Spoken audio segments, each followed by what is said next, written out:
Natália Bonavides. Obrigada, presidente. O depoente prefere ser chamado de Alan ou Alan?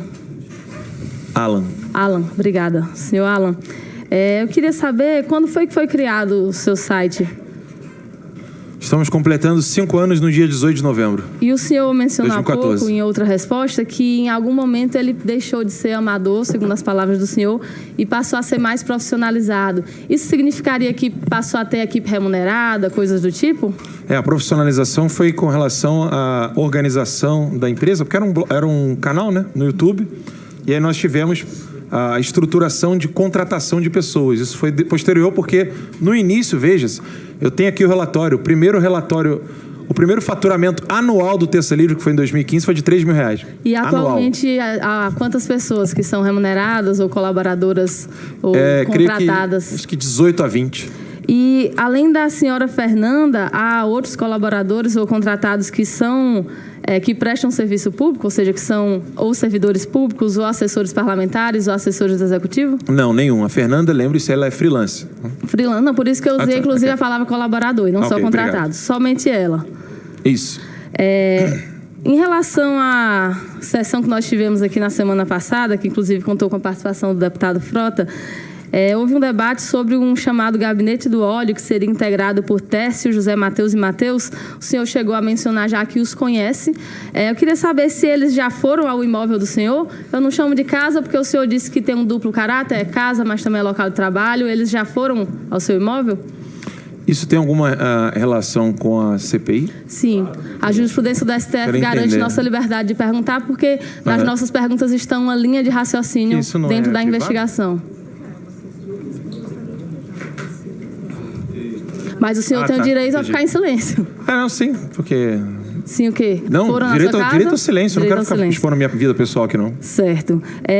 E o senhor mantém contato com um dos três, ou dois dos três, ou os três? Com que frequência? Com o Tércio, José Mateus e o Mateus?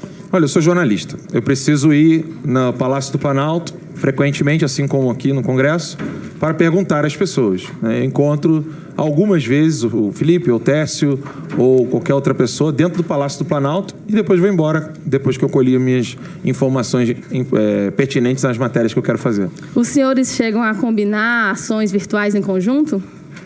Combinar ação virtual em conjunto? Sim. Não, isso aí a senhora já está impondo que existe alguma organização. Não existe nenhuma. Não, combinar.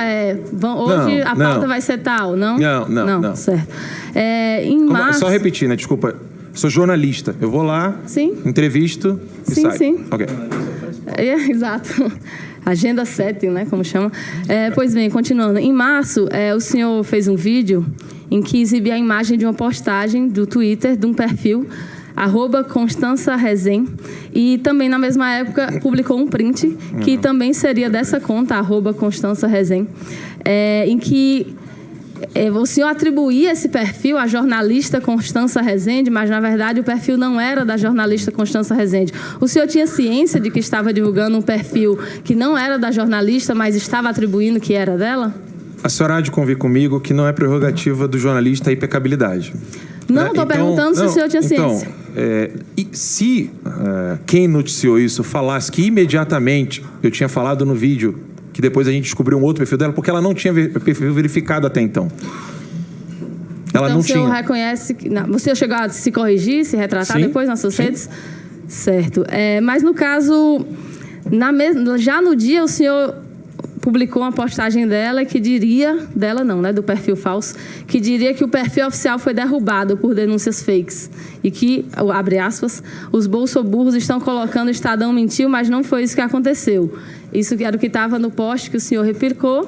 Portanto, sabendo ali que não era o perfil verificado, o perfil oficial dela. Eu soube depois. E se retificou. Ela não tinha, porque quando você não tem um perfil verificado, até hoje, por exemplo, o Twitter não me permite. O Instagram já me deu, o Facebook já me deu, então não tem como eu saber qual deles. Que até o Frota usou um perfil que não era por causa da falta da verificação. E em relação ao senhor Glenn, o senhor admite hoje também, como acabou de fazer em relação à senhora jornalista Constança, que não era verdade a informação divulgada pelo senhor de que ele teria sido internado por overdose de cocaína? O senhor reconhece hoje que essa informação foi mentirosa?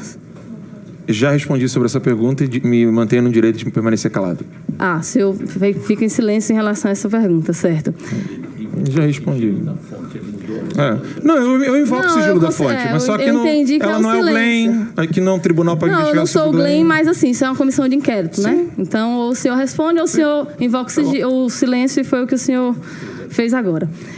Ainda sobre o caso da jornalista Constança, que nós estávamos comentando há pouco, bom, nós sabemos que ela foi quem deu o furo, né, como vocês usam na linguagem jornalística, sobre o Queiroz, sobre a possível existência de um esquema de rachadinho no gabinete do filho do presidente. E, segundo as agências de checagem em vários jornais, as notícias que o senhor deu no seu site em relação a ela foram falsas, né? Inclusive, uma parte disso o senhor mesmo acaba de admitir. Por que tanto empenho em desacreditar essa jornalista que havia falado do Queiroz? O senhor conhece Fabrício Queiroz? Não. Não conhece? Nem pessoalmente, nem virtualmente? Não. A sua empresa, ou o senhor, ou algum dos seus colaboradores, ou algum dos seus contratados chegou a receber repasses financeiros do senhor Fabrício Queiroz? Não. Foi o senhor que criou o perfil, @ConstançaRezem, que fez as postagens falsas? Não. O senhor sabe quem criou? Mesmo que tenha vindo a descobrir depois? Não. E como o senhor teve acesso a esse perfil, que depois o senhor verificou que não era o verdadeiro? Você achou no Twitter? Alguém te repassou, te deu a dica para postar? Não, ela conseguiu depois o perfil verificado. Até então, ela tinha 2 contas com o nome dela. Um deles ela utilizava, mas só que ele não sabia. Tinham 3, né? Um ela conseguiu a verificação e 2 não eram dela. E aí ali naquele momento ali, eu achei que ela estava postando naquele perfil que eu citei. Certo. Depois eu percebi que não e me corrigi ao vivo, inclusive. Certo.